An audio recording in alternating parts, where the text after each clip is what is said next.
ऐसा नहीं कि किसी वर्ग की आबादी बढ़ने की स्पीड,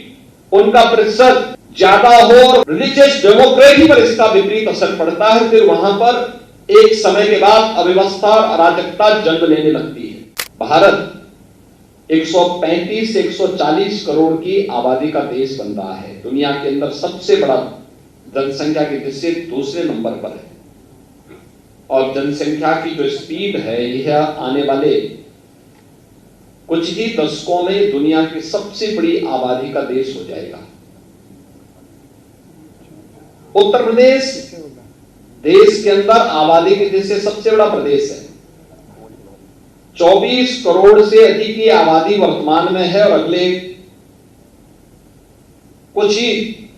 वर्षों के अंदर ये 25 करोड़ के आंकड़े को भी पार कर जाएगी।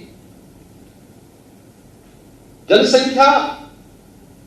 अगर हमारे पास है और उसके पास पर्याप्त संसाधन है, स्टेट के पास या देश के पास पर्याप्त संसाधन है, वह स्वस्थ है,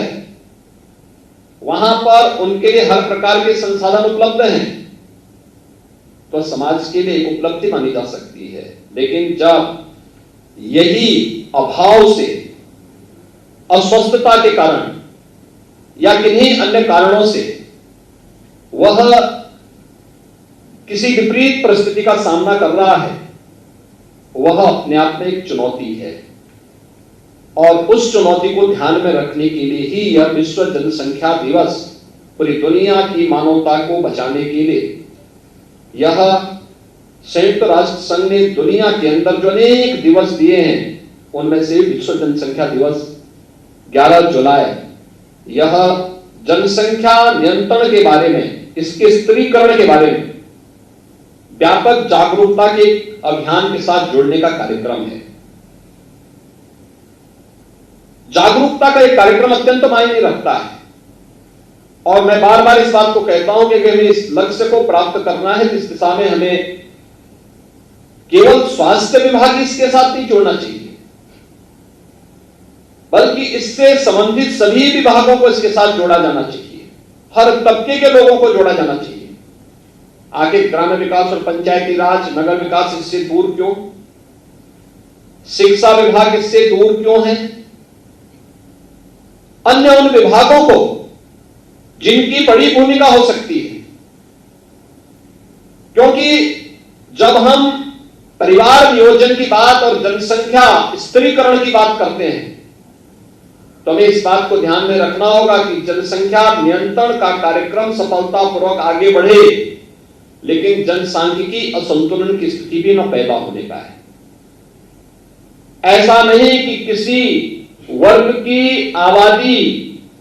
बढ़ने की स्पीड, उनका प्रतिशत ज्यादा हो और कुछ जो मूल निवासी हो उन लोगों की आबादी के स्त्रीकरण में हम लोग जागरूकता के माध्यम से, इन्फोर्समेंट के माध्यम से उसको नियंत्रित करके जनसंख्या संतुलन की स्थिति पैदा करें। और यह एक चिंता का विषय हर एक उस देश के लिए जहां पे जनसंख्या संतुलन की स्थिति पैदा होती है, जनसांख्यिकीय संतुलन की स्थिति पैदा होती है, रिलीजियस डेमोक्रेसी पर इसका विपरीत असर पड़ता है, फिर वहां पर एक समय के बाद अव्यवस्था और अराजकता जन्म लेने लगती है। और इसलिए जब हम लोग जनसंख्या स्त्रीकरण की बात करें तो समान रूप से समाज में प्रत्येक जाति, मत, मजहब, क्षेत्र, भाषा, इन सब से ऊपर उठ करके समान रूप से जागरूकता के व्यापक कार्यक्रम को इसके साथ जोड़े जाने की आवश्यकता है।